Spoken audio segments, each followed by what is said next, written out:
I call the meeting to order. MPO Urbanized Area Policy Board. Today is Wednesday, April 2nd, and we're at the City of North Liberty in their City Hall.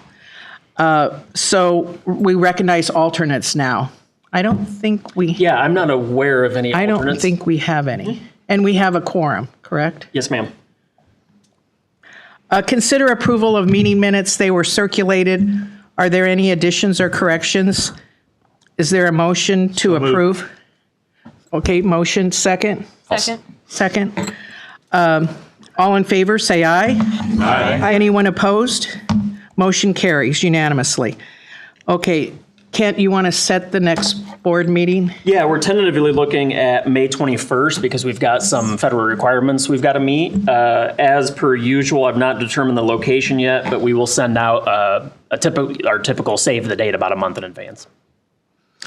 Thank you. Public discussion of any item not on the agenda. Anyone from the public want to speak? Seeing none. Yeah, I did just want to mention that Oliver Wyline is our newest board member, and just welcome him to the MPO board. Oliver took over Andrew Dunn's spot on the Iowa City Council, so welcome to Oliver, and he was able to come on very short notice. I asked him if he was coming at a meeting about 2 hours ago, and he said, I'm not aware of the meeting. So, Wow. so thanks to Oliver. Good job, Oliver. Yeah, no one tells me anything. I'm joking. Okay, then we go to number 3A, consider approval of locally determined projects for the MPOJC 26 Transportation Planning Work Program, and that's you, Kent? Yes, thank you. So good afternoon, everyone. Thank you for coming. Kent Ralston, Executive Director of the MPO. As many of you know, each spring we compile a list of transportation planning work program projects for the upcoming fiscal year. The exercise is required by both our federal partners, the FHWA and the Iowa DOT. But we also utilize the list to schedule and plan ahead for data collection and research necessary so that we can complete those projects the following fiscal year. And in your packet, there is a list of projects that we have received to date from you and your staffs. Also, we're aware that throughout the year, additional projects will come up, and this is when I typically give my warning that although small projects we can add to our work program, if there's any really large, tedious, staff-intensive projects, we will bring those to you all for approval prior to putting staff times towards those. So that said, in your packet, that list honestly probably represents about a quarter or less of the actual work we're going to do next year. There's probably not a week or definitely not a month that goes by that we have not spoken to either your planning staff or one of your engineers about a project that will help them out with. So typically we don't need to come back, but if it's a really, really large project, we'll make sure that you're all comfortable with it before we move forward. That said, the Transportation Technical Advisory Committee did unanimously recommend approval of the list at their meeting last week on March 25th. And unless there's any other questions or comments today, we'll augment the list with any other projects that we might receive between now and your next meeting.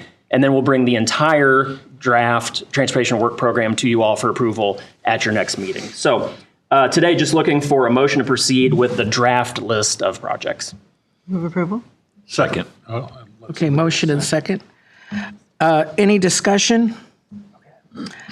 Okay, we don't do roll call here. All in favor, say aye. Aye. Anyone opposed? Motion carries unanimously. Thank you. Okay, then we go to B, consider approval of MPOJC Surface Transportation Block Grant, the Transportation Alternatives Program, and the Carbon Reduction Program funding allocations. Hi, Emily. Hi, good afternoon, everyone. Emily Bothell, Senior Associate Transportation Planner. This is the exciting part of the night here. In February, we solicited for our Surface Transportation Block Grant, our Transportation Alternatives Program, and our Carbon Reduction Program applications. We received 11 applications requesting just over $22 million, so far more than we have available in funding. The available funding amounts for each program, along with application summaries, the final project scores, and the scoring criteria were included in the packet. And at their March 25th meeting, the Transportation Technical Advisory Committee recommended funding for the projects and amounts specified in the attached tables with a vote of 9-4 in favor. I will give a brief presentation of each project by program and will allow applicants the opportunity to share any additional information. And today we are asking the board to consider approval of the funding allocations. So I will begin that presentation here. And we are going to start with the Surface Transportation Block Grant applications. We received 2 applications in this funding program. STBG funds go towards improvements to any roadway or bridge on the federal aid system. It could be transit capital projects and bike and pedestrian projects. And so the first application we received was the Burlington Street Bridge Building Better Connections project. This was submitted by Iowa City and the University of Iowa. This is for the replacement of 2 Burlington Street and Highway 1 bridges over the Iowa River, the reconstruction of portions of Grand Avenue, Byington Road, and Melrose Avenue to allow for 2-way traffic, bicycle facilities, and pedestrian accommodations, and the rehabilitation and replacement of the pedestrian overpasses that cross Riverside Drive and Grand Avenue. The total project cost is $70 million, which I'll scroll up here for you. And they are requesting $10 million in STBG funding. This project is on a federal aid route, and the project is in the long-range transportation plan. The project received a score of 58, so it was the highest score of the 2 projects submitted under this program. And the committee recommended funding this project at $9,574,243. In Iowa City, if there's anything else you would like to add, or University of Iowa, feel free. And I will just go over, this is another photo of the proposed design along with this photo here.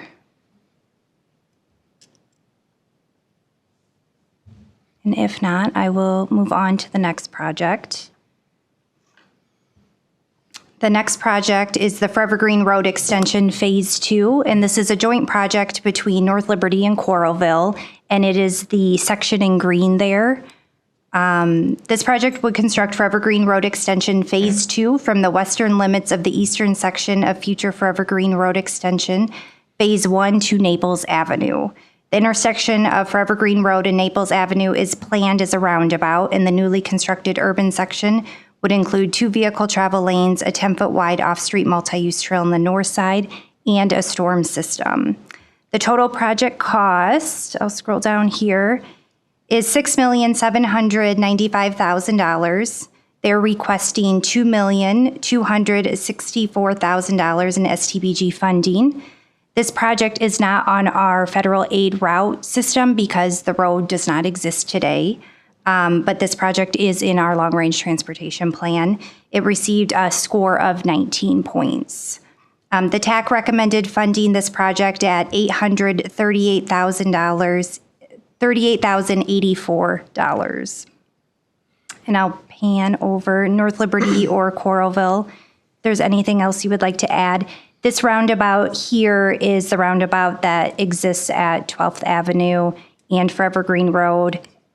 And then this roundabout here is the one that exists at the new one at North Liberty Road to the east.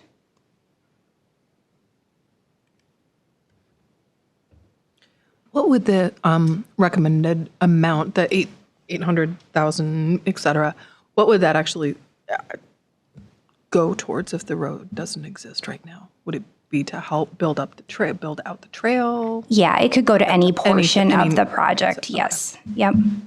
So they could hold on to it until they amassed more? Or does it need to be spent? Potentially. So right now, the allocation of this funding, Kent, do you have that, the year? It would be in FY 30 or 29.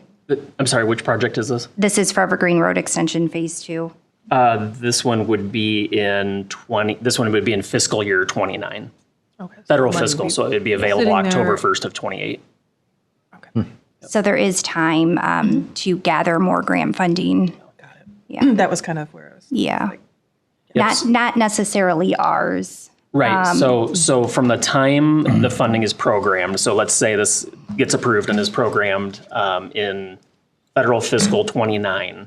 From that point, the board's policy is that they have 3 years to make progress, which, you know, if that's design, they're moving towards property acquisition, whatever that progress might look like, they've got 3 years then to start that project. So in that 3-year period, they could be acquiring other funds, like Emily said, whether it's another grant from the MPO, because we do this every 2 years. So it could be that they get more MPO funding. It could be they go after another Iowa DOT funding or another source.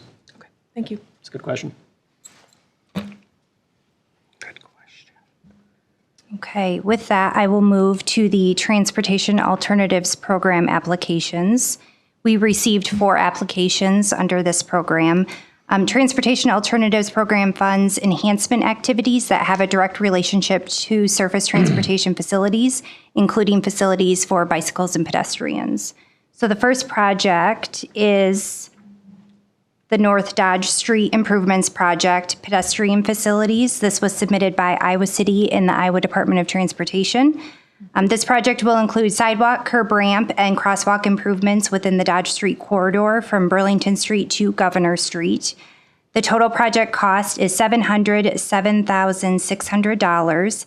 They're requesting $565,372 in TAP funding. This project is in the Long Range Transportation Plan. It received the highest project score at 39 points. And the TAC recommended funding the project at the dollar amount requested. So I will go Iowa City. If there's anything else you would like to add. I just had a question. Yeah. So in meeting with some of the neighbors on the north end of that street, they had expressed interest in trying to see if underground electrical wiring was, how costly that would be. They were wanting it, and they said that the city responded to them saying that it might be too costly. I didn't know if there was any type of estimation on what that looks like from a financial point of view. So we don't have that information available. Okay. So City of Iowa City Engineering, their staff would have that information. Okay. In that, I think the undergrounding or any cost estimates related to that were not included as a part of this application. Okay, So thank it's you. primarily the pedestrian facilities. Yeah. Thank you. So the photo shown here is near the intersection of Governor and Dodge Street, kind of at the top of the hill there. Yeah. Showing the condition of the sidewalk and curb ramps. And then this is at Church Street, showing the pooling of water there. Yeah. Okay. Thank you. Yeah. So we'll move on to the next project. This is the West Forever Green Road Trail from Covered Bridge Road to South Jasper Avenue. And it is the blue section shown there on that map. The project proposes constructing 4,680 linear feet of 8-foot wide multi-use trail along the south side of West Forever Green Road, which is classified as a major arterial roadway. The trail would be constructed out of Portland cement concrete and would extend from the western edge of the Fox Valley subdivision to the east terminus of the West Forever Green Road and South Jasper Avenue roundabout. Scroll down here. The total project cost is $832,000, and they are requesting $465,500 in TAP funding. This project is not in the Long Range Transportation Plan. It did receive a project score of 25, and the TAC recommended funding this project at the dollar amount requested. Now, they have a couple photos here. This is near the Fox Valley subdivision on the east side. And then this is near the intersection of Jasper and Park Avenue on the west side. Emily, what is the points it's out of? 100? So it is out of, it can range from, let me take a peek here. It can range from 84 to 91. So depending on, there's one criteria where you can get 14 points or 7 points. So Okay. out of that, this is how the projects are scoring. Okay. Yeah. Thank you. Emily, does this end up leaving a gap between the city of Tiffin's sidewalk system and this trail, or does it connect all the way to it? I think the idea is that it connects all the way to what would be the roundabout that'll be constructed at Which will Park then Road. hook into the... Correct. So I Okay. think once Tiffin's done with their project, and I think it might actually end up being a North Liberty project. I'm not sure who's Right, taking yeah, the it's, lead. it's a North Liberty project. Yeah. And in that roundabout, there's a trail as Okay. part Yep. of that. that will flow up to and continue over into Tiffin. Yep. So once North Liberty's project's done, I think the idea is this completes that sidewalk network or trail network all the way, then from Park Road all the way into well into North Liberty, almost to 965 then. Correct. Okay.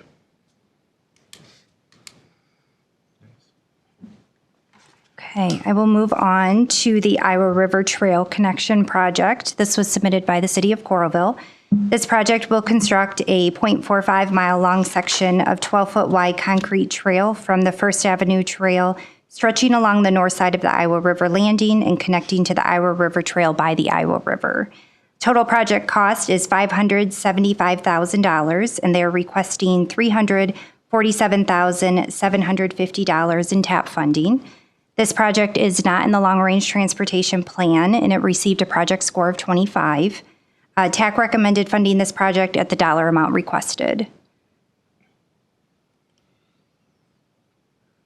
And this is a photo looking east. Similarly looking east, but from a point further west.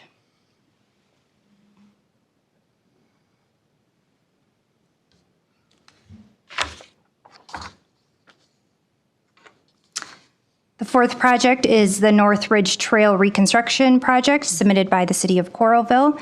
This project will replace a 0.24 mile long section of the existing deteriorated asphalt trail with a 10-foot wide concrete trail, and it will also include the addition of a 105-foot long section of new 8-foot wide sidewalk crossing Crandick Railroad along the south side of Forever Green Road.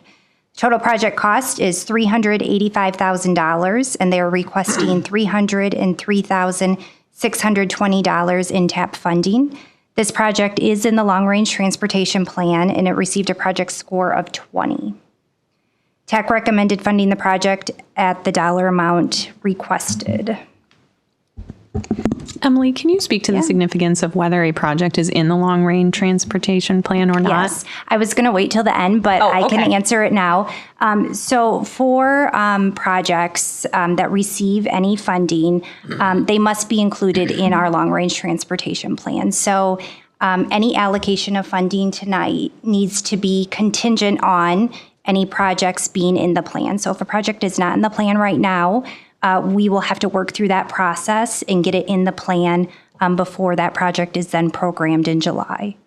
And the same is true for our federal aid routes. So for STVG, if a project is not on our federal aid route system right now, any allocation of funding would need to be contingent on that project getting classification. And again, we will work through that process. If I believe it's the Forever Green Road Extension Project, if that receives funding, we will work to get that classified. And is that part of the points criteria? It is not. It's a requirement, It's a requirement of us, but it's also a requirement of the Iowa Department of Transportation and the Federal Highway Administration. So they're going to want to make sure those boxes are checked. The federal aid route system, there's only a certain percentage of our total road network that can be on that system, is how that operates. The long-range plan, I think the idea is that we all know what our goals and objectives are in the future. We have this collective thought behind, in this case, a trail system. And I think the idea there is that we are all working towards meeting the goals of a long-range plan, not just picking and choosing projects, ad lib. That said, these are all good projects, and whether some of them are in the long-range plan or not, they would still meet the goals and the intent of the long-range plan. It's just that our long-range plan has to be fiscally constrained. So when we say they're not in the long-range plan, there's actually lists of projects in our long-range plan that are in the plan. And it's hard for you all to tell us, 10, 20, 30 years down the road, we want this specific trail in the plan. So oftentimes, some of the projects that you all apply for aren't in the long-range plan, which is completely understandable. That said, and I mentioned this already, but I think all of the projects that have been submitted, I think there's 2 that aren't in the long-range plan, they still meet the intent of the plan. If they didn't, we would tell you that. If we thought it was way out of bounds and really went against the grain of the long-range plan that's adopted, we would make mention of that. But in this case, they're simple projects that clearly meet the intent of the plan. So in our minds, it's completely appropriate, and then we would just work through that. Thank you. Mm-hmm. And then here's another photo of the condition of that trail. Okay, and I'm going to move on to the fifth project. So the project shown here, which is the Burlington Street Bridge Building Better Connections project, was originally submitted under the STBG program, but the committee recommended funding a portion of this project with TAP funds. They recommended that this project, in addition to the STBG funding, receive $425,750. So with the STBG funding and then this TAP funding, this project would receive a total of $10 million, or that's how the committee had recommended. And the significance of that is just that there's only certain portions of projects that can be funded with certain funding streams. So if and when any project might receive these two funding streams, when that project moves forward, they literally just have to do what they call a division, and they have to make sure they're only getting reimbursed for certain types of eligible expenses. It's a little more paperwork on the back end of things, but when the funds are there, oftentimes it just makes sense to have a few different streams of funding. So is this a little bit like, and anybody else can speak to this if you've got the answer. It sounds to me like this is a little bit like the difference between let's fund it through CDBG versus home, just because some things can be covered in a certain way. So you're not tapping out all of one funding I think that's a stream. good analogy, yeah. Okay. Yep. Okay, and that answered my question. I was like, why if we asked for 10 million before, did we get such an odd amount? But Yes. now I get it. Thank Yeah, you. of course. Exactly. So I'll move on to the carbon reduction program applications. And if you recall from our last meeting, some of this funding is available in October of this year.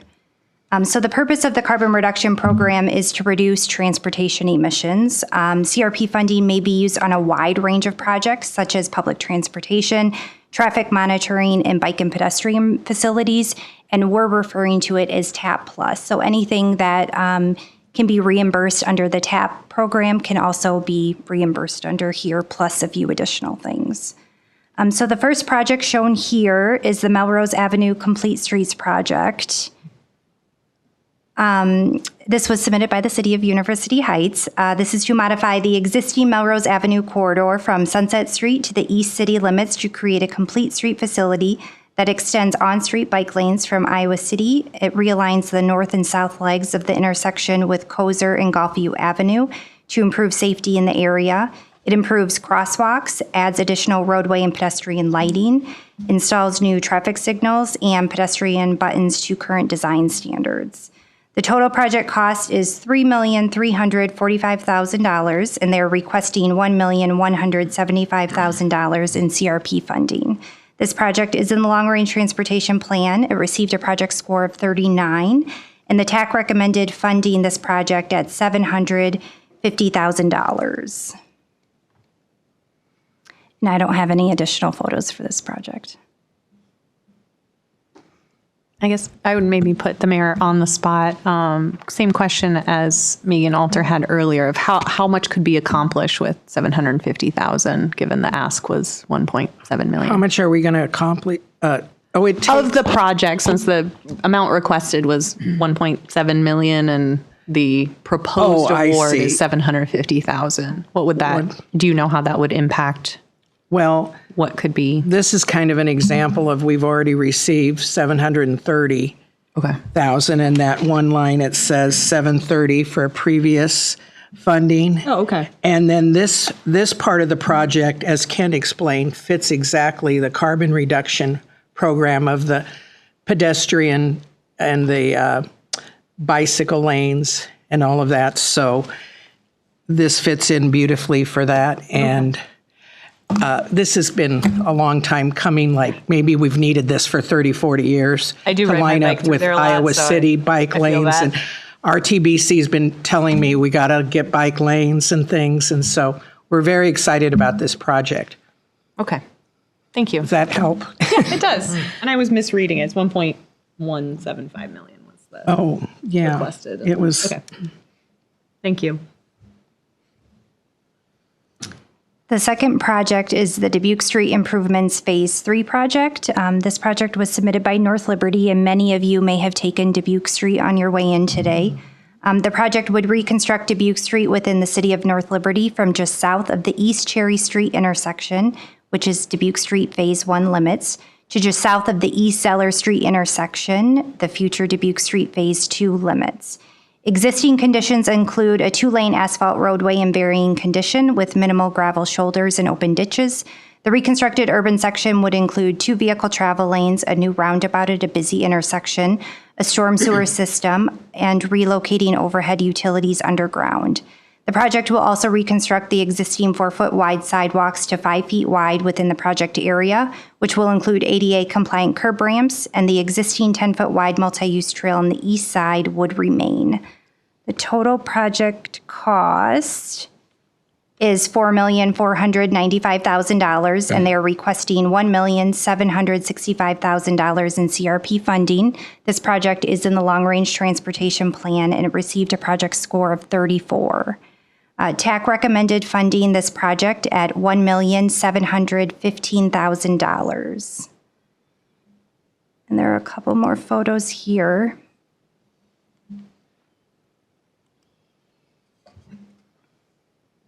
This is just south of the, I believe it is Zeller Street intersection that will receive a roundabout to the north.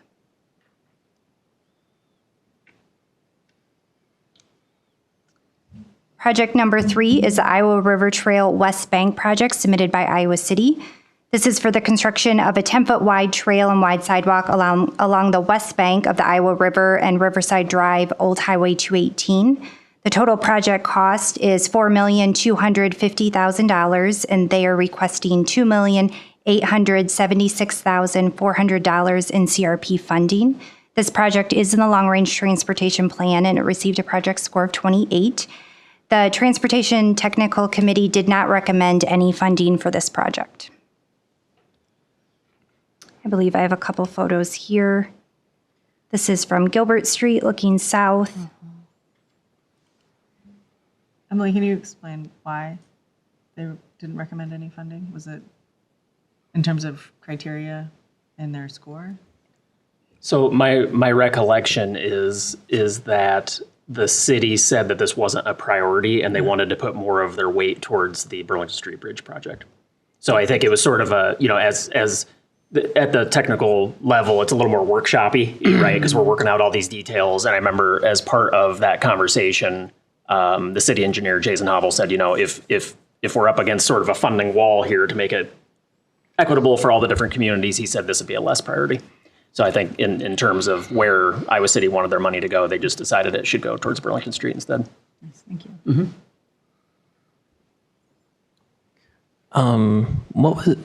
What was that portion of the funding that said it would be funded separately on the previous map? There was like a little green bar. I just wanted clarification on what that meant. Trail Would segment. it be this project? Are you referring to the project before? Or? No, the one of the trail. The one of the West Bank Trail. The green section that says trail segment anticipated to be constructed with separate project. So that portion will be constructed with the bridge replacement project. So the bridge there crossing the river will be completed sometime in 2027, 28. That's correct. Joint project with the Iowa DOT and City of Iowa City. Okay, I was just curious. Thank you. No, that's a good question. And part of Iowa City, I know being the transportation planner for the city as well as my job here at the MPO, I know part of the idea behind this was to take advantage of the DOT's project replacing the bridge. Because at that point in time, if they were to build this trail at the same time, they'd be able to take advantage of road closures and efficiencies within contractors and that sort of thing. So that was the idea behind this project. It's a good question. So the fourth project is the Ranshaw Way Phase 6 Pedestrian Tunnel Improvements Project, which was submitted by North Liberty. The project would fund the construction of a proposed pedestrian tunnel in conjunction with the Ranshaw Way Phase 6 project, which is planned for city fiscal year 27. The city was awarded Surface Transportation Block Grant Program funding in 2021 in the amount of $3.9 million of the estimated $11.3 million cost for the project, which will reconstruct Ranshaw Way from Hawkeye Drive south to Forever Green Road, a section of roadway that's approximately 4,000 feet in length.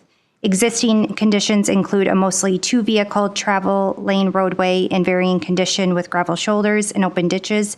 Notably, there are no pedestrian or bicycle accommodations along this roadway section.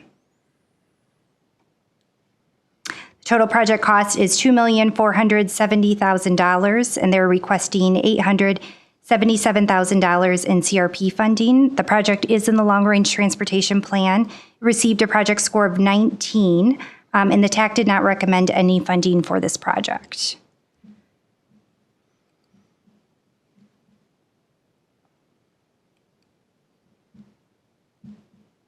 This is looking at Ranch Highway from the east. So I'll bite. Why did the TAC decide not to fund that? You want to go? There's I don't no know. discussion on that. Yeah, I mean, I just didn't know if it was Yeah. like, because again, there might be another project or in terms of having to make some decisions about priorities. Yeah. I think all of those things. This one scored a little bit lower, and I think the same situation was where Future state. in kind of workshopping it, it just didn't come out. Sure. It just didn't rise to the top. Yeah, as part of the proposal. Okay. Is the tunnel location, so indicated on that map, it looks like it's sort of halfway between Forever Green and whatever the next cross street is there? Or Yes. kind of like in the middle? right, kind of right in here. And it is in the long range plan. So is that the location that it would still be even with the hospital on the intersection there? Yeah, I think that's true. And I think it's Okay. just partly taking advantage of the elevation. Got it. I mean, I'm not certain that it couldn't go another location, but I think it's part of the elevation is what they're taking advantage of here. Okay. Thank you. The fifth and final project is Dubuque Street Northeast and Forever Green Road Roundabout. This was a joint project submitted by Coralville and Johnson County. This is to construct a 4-leg single-lane roundabout to create a new intersection of Dubuque Street Northeast, Rustic Ridge Northeast, and Forever Green Road. It includes a 10-foot shared use path along the north side of Forever Green Road that will connect to the Dubuque Street Trail. Total project cost is $2,829,000, and they're requesting $1,585,371 in CRP funding. This project is in the long-range transportation plan, received a project score of 19, and the TAC recommended funding this project at $612,209. So I can certainly go back to any of those projects if you want to see anything else. Before the board considers the funding allocations, I wanted to point out a couple things. Project scores are meant to be one tool for consideration. Funding does not need to be allocated solely based on those scores. Funding cannot be apportioned strictly by population to our MPO entities. And then, as Laura had asked, we will work through any long-range plan amendments or federal aid amendments as necessary. So be happy to answer any questions that you may have. Emily, would it be helpful if you pulled up the actual Yes. Excel sheet just so everybody can see Yes. I can. it's in everybody's packets, but that's kind of the. Rod has a question. Yes. Yeah, Emily, could you perhaps just explain to the best of your ability a 9-4 vote? It seems like a lot of times those are a little closer, or a little less close, I mean. There might be one dissenting vote, but 9-4 is more than I think we usually see. Yeah, there was no explanation given with the opposition votes. Okay. Yeah. I mean, in my estimation, I mean, that's exactly right. There was the 4 dissenting votes, 2 from Coralville, 2 from North Liberty, correct? Yeah, 2 from, and I think a little bit of what happened was Iowa City made the initial proposal. You know, at some point, you know, like I say, it's a little more workshoppy Yeah. at the TAC level. We've got, $15 million to allocate. Somebody at some point has to make a motion, right? I mean, you kind of workshop it as much as you can, but at some point you have to move forward. My estimation is that Iowa City put forth the bulk of the recommendations, and then we workshopped them a little bit. University Heights was able to garner a little bit more funding for their projects, and I think just by way of Iowa City making the motion, so to speak, and just having had that out there, even though there was a little bit of discussion, or there's a lot of discussion, but even though there's a little bit of change in the actual allocations, I think it just didn't satisfy the members from Coralville and North Liberty. I mean, my only assumption would be they hoped they had more funding, right? Yeah. Yeah. But as Emily explained, there was no explanation given for it. And it was voted on all together, not separate line items. Right. And the mayor and I actually talked about that a little bit before the meeting. We'd like to separate, the easier thing to do is to separate these out by funding source and vote on them. But because there's projects that receive funding across different funding sources, you kind of have to vote on them as a block, unfortunately, and that made it more difficult. The other thing I would say about this year that's been different than years past is the carbon reduction program is a completely new funding program. So instead of 2 funding programs, we've now got 3. And then to further complicate things this year, and we probably had a good solid 45 minutes worth of discussion, I would say, at the TAC, give or take. To further complicate things, we also, instead of just having a nice clean 2 years, usually if it weren't for the CRP money, the new funding program, and if it weren't for the new bipartisan infrastructure bill at the federal level, we would have always just had 2 years. So for those that have been on the board, usually it's 2 programs and it's 2 years. You vote on the funds, and then we even make sure that we can fit them in the correct year. Because the way it shook out with the bipartisan infrastructure bill, things were on pause, but then also they were fast forwarded because of the new program. So now we have 4 years, as you can see, this is the carbon reduction program. So now we've got 4 years that we have to allocate funds to for 3 different programs. So it just made it infinitely more difficult to do this year. I mean, it's a good problem to have. We have more funding, just made it more difficult. And to my point earlier, we just couldn't separate them out and vote on them because they're tied together, because you can have multiple funding programs for one project. So it made everybody's job a little bit harder this year.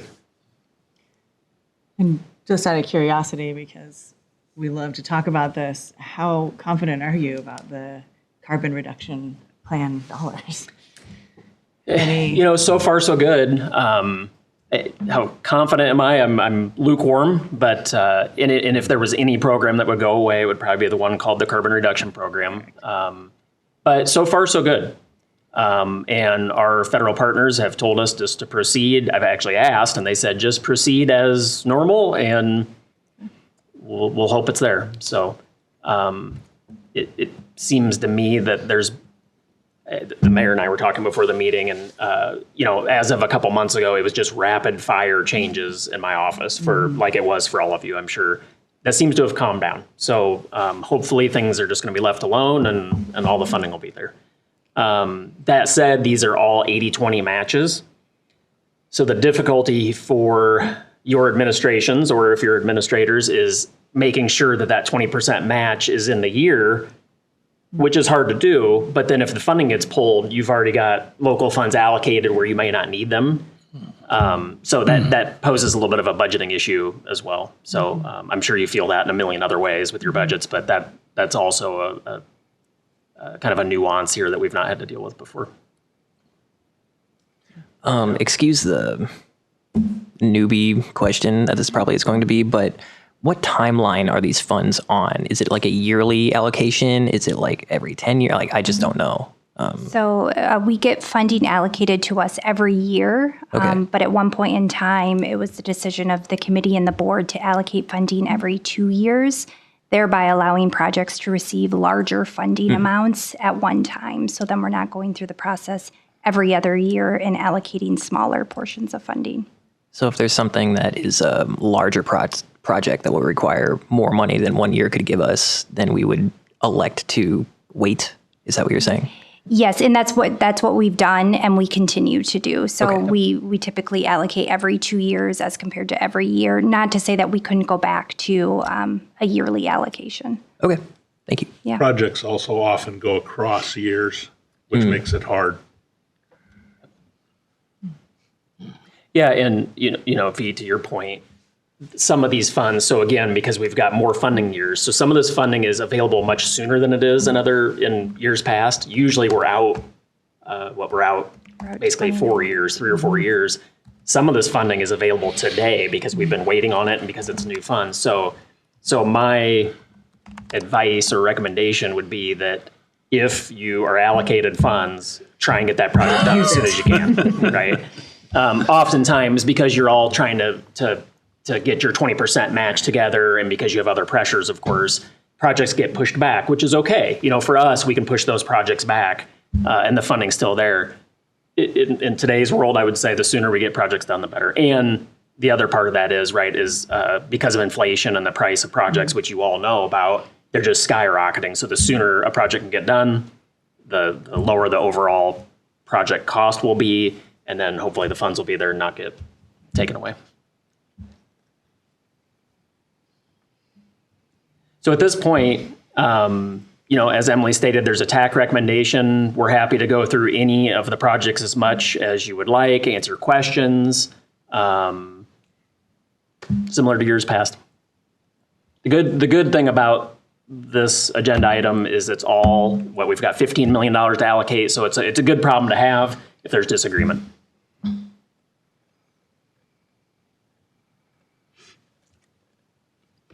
I want to say that I was at the TAC meeting, and it's there was some discussion, but there wasn't real in-depth discussion. But the first time that an engineer suggested, he suggested $10 million for Iowa City, and then there was like $400,000 left, and that for North Liberty and Corvallis. They're two wonderful projects. They're both needed. And so then what I saw was, I think it was the Corvallis engineer said, how about, and he suggested like maybe something like $2 million for North Liberty and Corvallis and $8 million. It was a little less maybe and a little more, 8 something. And then the Iowa City came back and said, well, we really need 10 million. So that's when he came up with this 9574 and 836. Is that what that says? And there wasn't any further discussion there. And then when we got down to TAP, I think that's when the money from the TAP moved up to give, where is that TAP? To give Iowa City to make up that 426,757. That's how I saw that it worked out. And so that's what I know. Theirs is a $70 million project, and North Liberty and Corvallis, $6.8 million project, and there's only so much money. That's what I saw. Yeah, and I appreciate that, Louise. And the other thing about this is, to Oliver's question earlier, we go through this process every 2 years. This year's funding amount's a little bigger than others because we have the new funding program that kicked in sooner. But they're all good projects, to your point, Louise. They're all good projects. Any project gets money is a good thing. But also, we'll be back in 2 years. It's kind of you got to play to win scenario. We'll be back in a couple years. And oftentimes, it's not always the case, but oftentimes if Iowa City gets a big allocation this year, they might not come back and ask for so much money in 2 years, right? And in fact, Tiffin did not submit a project this year. No. I did not ask why, but I can only assume it's because they've done pretty well in years past. They still have projects to complete, and they probably just thought it wasn't worth their time to add another project to the list of things that they need to get done, come up with their 20% and that sort of thing. So over the years, as Emily mentioned, we can't allocate by population. We can't do that. But we have sort of tracked how everyone's doing over the years. And, per capita, I would say it's pretty equitable. It sort of, it fluctuates from year to year, but overall, per capita, all the communities have done really well, and they're all similar, I would say. So, So I think everybody, too, and to credit to all of you all, I think everybody's been fair about sort of shuffling the deck a little bit, making sure everybody's getting what they need when they need it, and being fair about it. So that's been positive from a director standpoint. That's not been the case at all MPO levels in the state. So that's nice that we're able to do that here. Thanks for explaining that. So I'll just start. do we want I'm a motion, comfortable or do we with want more discussion? I I wasn't going to make a motion. I was just going to say I'm comfortable with the committee's recommendation. I think I appreciate the context about the Iowa City West Side Trail, because to me that kind of stuck out as less critical as than something like the Melrose improvements or the roundabout in North Liberty. So I'm comfortable with it, and I guess this is just sort of temperature taking. And in fairness, I was also pushing for $750,000 for University Heights. We're small, and you know that, and we don't have a project every year purposely, because we have to kind of wait for a project. And so I got to say, if everything's equal, I pushed for a lot of money there too. Well, I will go ahead and make a motion to accept the recommendations of the TAC. I'll second Okay, that. motion and a second.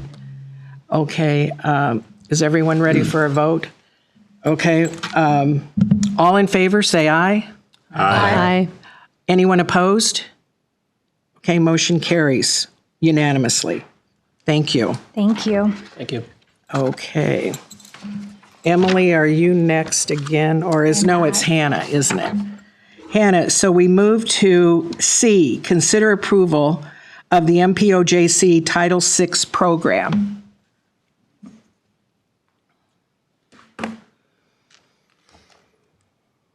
Good afternoon, Hannah Neal, Associate Transportation Planner. As Louise said, today we are asking the Policy Board to approve the MPOJC Title VI program, because MPOJC receives federal funding, we are required to submit a board-approved Federal Transit Administration, or FTA, Title VI program every 3 years per the Iowa DOT. Each of our 3 transit agencies, Coralville Transit, Iowa City Transit, University of Iowa Campus, are also required by FTA to submit a Title VI program, and MPOJC prepares and submits these programs on behalf of our agencies. The Title VI program assures non-discrimination as outlined in the Civil Rights Act of 1964, which prohibits discrimination based on race, color, or national origin in any program or activity receiving federal funding. The broader application of the Title VI non-discrimination law can be found in other statutes, regulations, and executive orders, including the Americans with Disabilities Act of 1990. This Title VI program provides guidelines for our organization, MPOJC, to follow in order to comply with all Title VI requirements for non-discrimination, and addresses MPO programs such as access, benefits, participation, treatment, services, training, contracting opportunities, allocation of funds, language assistance, and the investigation of complaints. The document also names me as the MPOJC Title VI coordinator, and staff is requesting the approval from the board of this MPOJC Title VI program. I'm happy to answer any questions you have at this time. And the document is within your packet for your reference. And this, Hannah? Oh, yes. What you have before you is an updated map. There were just a few data points that we were waiting on. This is within attachment F. It's extra background information, special needs housing, in relation to our transit service lines, as well as our existing CRP, STBG, and TAP project locations as listed in our TIP, or our Transportation Improvement Program. So we were waiting on some data points, so Hannah just wasn't able to have that in the packet by last week when we mailed. So we'll make sure that was in your hands. Thank you. Any questions? So we have a vote to consider approval of this Title VI program. Is there a motion? So moved. Motion by Brian here. Is there a second? Second. Second. All in favor, say aye. Aye. Anyone opposed? Motion carries unanimously. Thank you. And Hannah, you're going to do talk about the FY26 transit program of projects. Yes.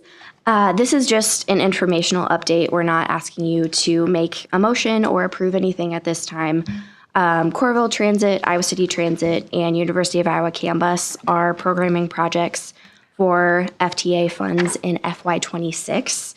And the projects will be included in our FY26 consolidated transit funding application that MPOJC completes for each of our transit systems, as well as being in the FY26 to 29 Transportation Improvement Program, or TIP. As a reminder, not every project listed in the program of projects will be funded. However, to be eligible for federal funding, these projects must be included in the program of projects. It's a fiscally constrained document. Again, these projects will be included in our draft TIP, which will also be presented to you at your May meeting, so you will see these again. All three transit agencies will hold public hearings and have their program of projects approved as part of their consolidated funding application process by May 1. And looking through the program of projects, Coralville Transit has a total of 8 heavy-duty replacement buses, 2 light-duty replacement buses, and 4 light-duty expansion buses, 2 of which are electric in their program of projects. Iowa City Transit has a total of 26 replacement buses in their program of projects, including 4 heavy-duty electric, 10 heavy-duty diesel, and 2 hybrid diesel electric, and 10 light-duty buses. And CAMBUS has a total of 18 replacement buses in their program of projects, including 1 heavy-duty, 6 heavy-duty electric, and 9 heavy-duty diesel, as well as 2 light-duty buses. Within these program of projects, we also include things like operating assistance. Our 5307 and our 5310 funds are also included in there, as well as other miscellaneous items. Again, this is an informational update. You will have a chance to review these projects again at your May meeting, and when they're included in the draft TIP, and they will be approved at that time. If you have any questions, please let me know. Any questions? About the electric buses, I've been trying to get to the bottom of like the Iowa City's electric buses and just like the actual condition that they're in. I've gotten mixed information. I was wondering if you know. That might be a question better answered by our director, Michael Gam. Okay. Say that, and Kent, you can probably also speak to this, there have been issues with the former contractor for the buses going out of business. So there have been some struggles as far as getting replacement parts, techs to come out and work on these buses. But I will say that Iowa City Transit is diversifying their electric fleet moving forward. So hopefully we have fewer of those issues. Yeah, and I know, Oliver, we spoke about the other day too. As far as I know, they're still using them. I think it's just sparingly, and the cold weather is hard on the batteries and that sort of thing. But we will find out, and I'll make sure to get in touch with you. Okay, thank you. Yep.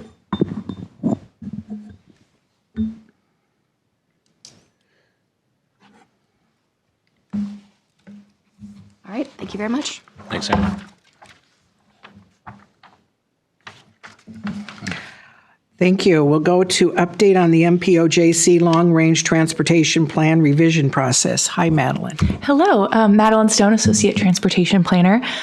So I'm here to just provide an update about our Long Range Transportation Plan revision process.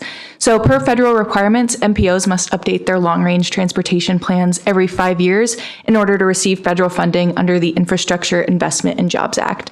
The LRTP is a transportation planning document to help guide decision-making about transportation improvements and funding.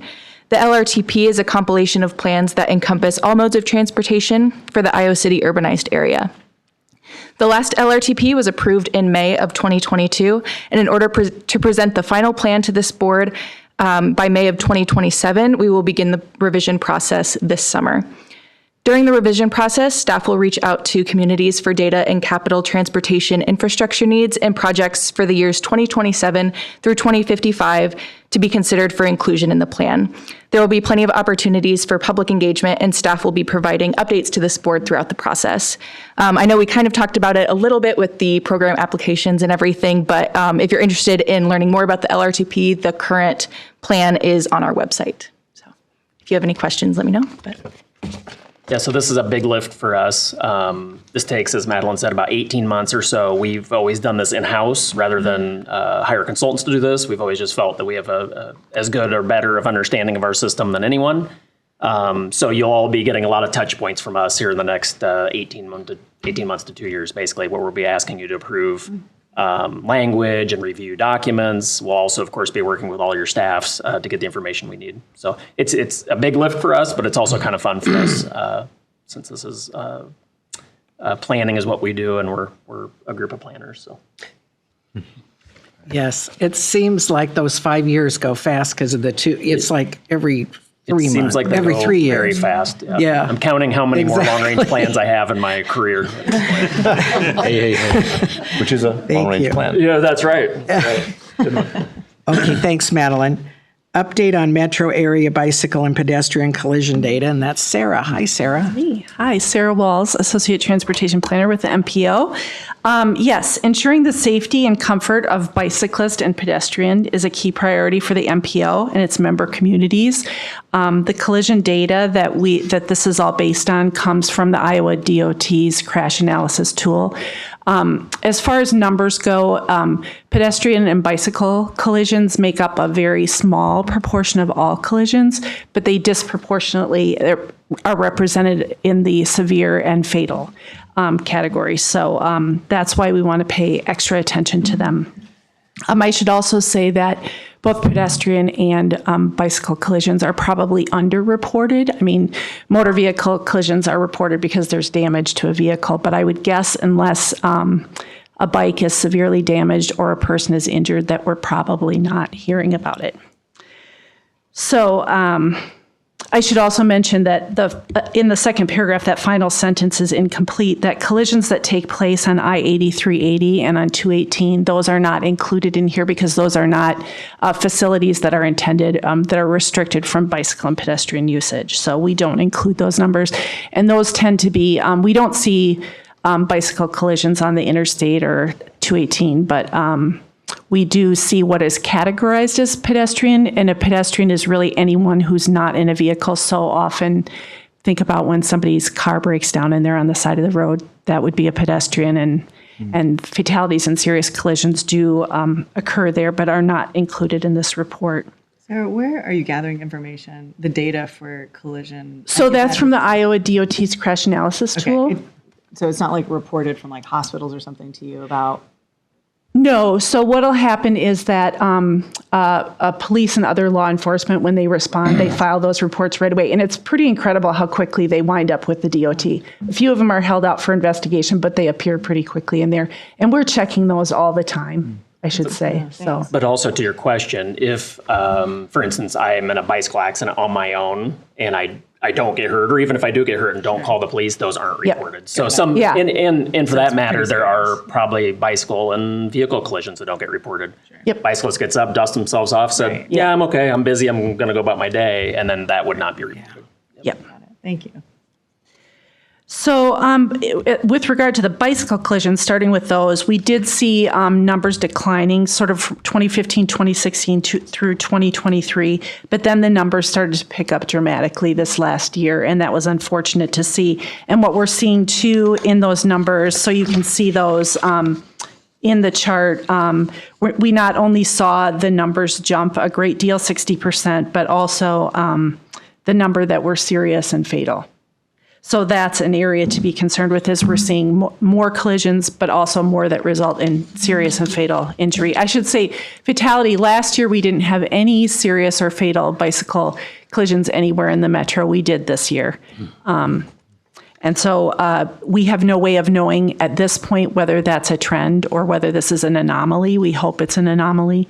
But that's why we track these numbers. So we would be looking at these over 3 and 5 year periods to kind of see what the trend is. And I neglected to mention, so that crash information is also important because those go into what you guys just did, the scoring for the STBG and TAP. We look at all that safety information as part of that scoring. It also goes into other grant applications that communities might be applying for.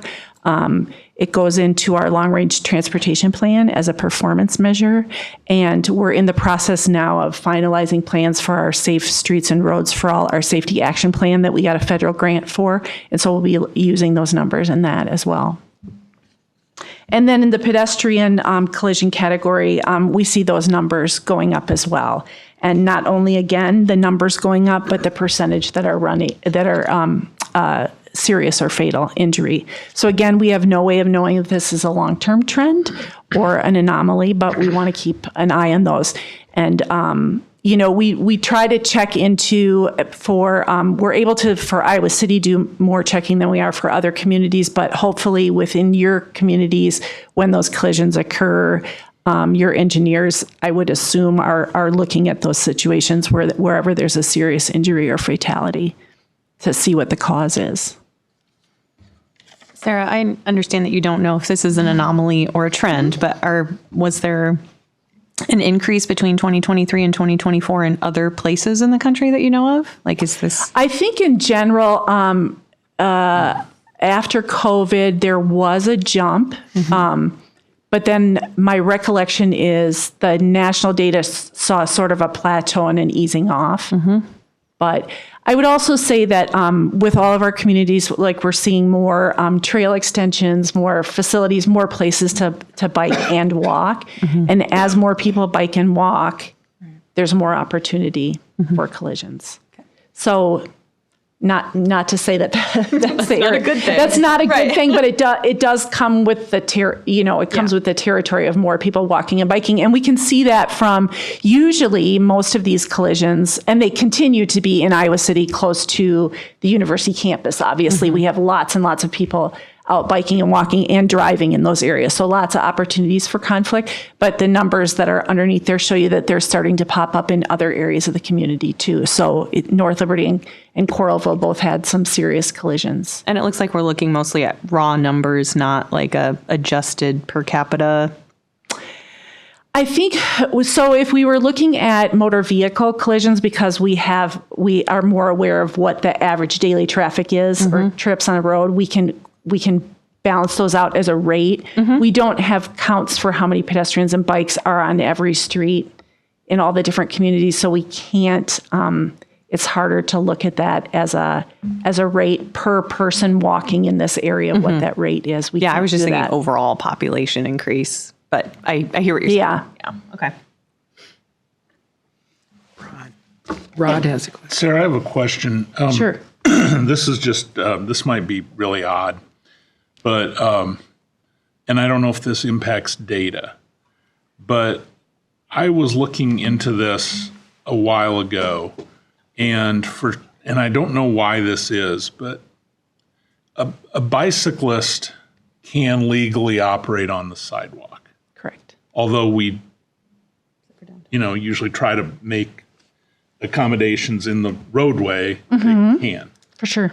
So University Heights, Coralville, and North Liberty all treat a collision between a vehicle and a bicyclist who's on a sidewalk as a chargeable offense, and they all will write a ticket to the driver of the car, assuming the driver of the car is the one at fault. Yeah.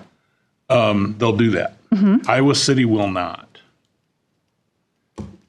I am not. And they say they will not because it's not in the roadway. And for what it's worth, I'm not here to criticize Iowa City Police, but the other cities all sort of looked at me very bewilderedly when I said that and said that just doesn't make any sense to us. I would have to check on that, Rod. I don't know, but we do have collision. Collisions do occur like in driveways. Yeah. Someone, a motorist exiting or entering a driveway strikes someone. that is captured in the data. Now, whether somebody is ticketed for the offense, we don't necessarily know. It's just something that I found really curious, and this stems from the fact that I know two different people who had exactly that, and they were both relatively serious, but technically because they were riding on the sidewalk in Iowa City, nothing happened. And then when I heard the Corville cyclist, when I started making noise about it, they said the exact same thing happened to me, and the person was charged, and they needed to be charged in order for the Corville cyclist to collect insurance. It was a very expensive bike, so it was important. This is news to me. Yeah. It struck me as very odd, and it seems like if there's an ability to be consistent in that regionally, since we kind of tackle bicycling regionally, that would be good. I realize that's out of your wheelhouse as planners, but. Yeah, no, that's a good point. Yeah, that's news to me. However, Sarah particularly does work with the communities to try and get code language to be the same. So, I mean, this isn't code, but it's a policy, it sounds like. So, I'd be curious. We could certainly ask about it. I'm not aware of that, Rod. Okay. If you could look into it, that'd be great. Yeah, we can. And the other thing is that we were just, in the past couple of days, we've been going over with potential firms that would do this safety action plan for us, and they'll be looking really carefully at policies and programs as well as engineering, and be looking at. We can't always tell from the raw report, from the reports that we pull off the DOT, whether something happened in a driveway or not. I mean, usually we can, but not always. But they'll be looking at all of that more carefully, so we can raise that issue at that time too. Yeah, we will. Thanks, Ron. I had one question. So did you say that, I'm trying to look at the chart here now, for the bicycle collisions, you said a lot of those took place around the university for last year, like around like the Pentecrest area, or just university in general? Well, I would say generally the downtown and campus area, both East and West Campus. Yeah. Do you know if the city's ever looked into like protective curbs for bike lanes? Protected bike lanes? Yeah. Yeah, so we're looking at bollard protected bike lanes, a pilot project right now. I will say that much of that depends on the width that you have in the street, because you have to have a certain minimum lane width. We don't have a lot of roadways that are wide enough for those. And then the other place where, like typically in bigger cities where you see like curb protected bike lanes, it's usually along a block where there isn't a lot of interruption of driveways, like need for driveway breaks. But yes, we are looking at that, but I would say that there's a limited number of streets where we can fit those. Okay, and if we found places where that would be used, is this something that we could get from like TAC or something?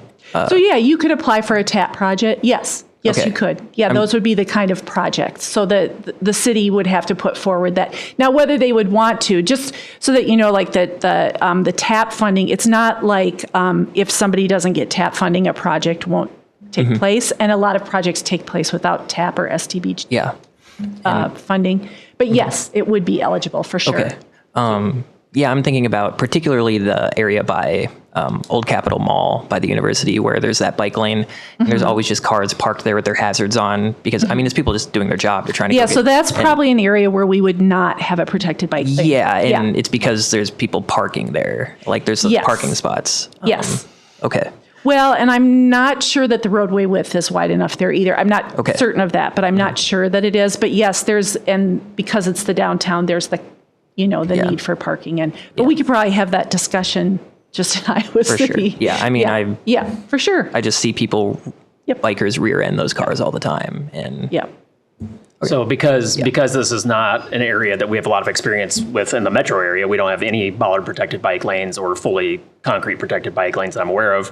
The city of Iowa City actually hired Tool Design, which is out of Minneapolis, which is a leader nationally in doing this type of work. So to Sarah's point, Iowa City is looking into that, and they have Tool Design working on a project now. Perfect. Thank you. Or a study now, I should say, to look for a project. Thank you, Sarah. All right, thank you. Okay, and then Kent, you want to talk about the Iowa Bicycle Coalition study? Yeah, thanks. So under other business, I've got there a link to the economic and health impacts of bicycling in trails in Iowa. So that link takes you to the Iowa Bicycle Coalition study that was completed in the last month or two. And I wanted to bring it to your attention, A, because it's a good study and it's got some good information, B, because this is also what this board allocated $2,500 to back at our November meeting. So Luke Hoffman, the director, had come and asked for a small donation, so to speak, and we did that. Luke Hoffman has also told me that he is trying to schedule or has scheduled a presentation with the Board of Supervisors on May 1st. So if you're interested in hearing a presentation from Luke Hoffman, who's the director of the Iowa Bicycle Coalition, it sounds like May 1st is the date. Thank you. Thank you. Is there any objection to adjournment? Is there a motion for adjournment? So moved. Okay, it's second, I hear over here. All in favor, say aye. Aye. Anyone opposed? Meeting adjourned. Thank you. Thank you, everyone, for your time.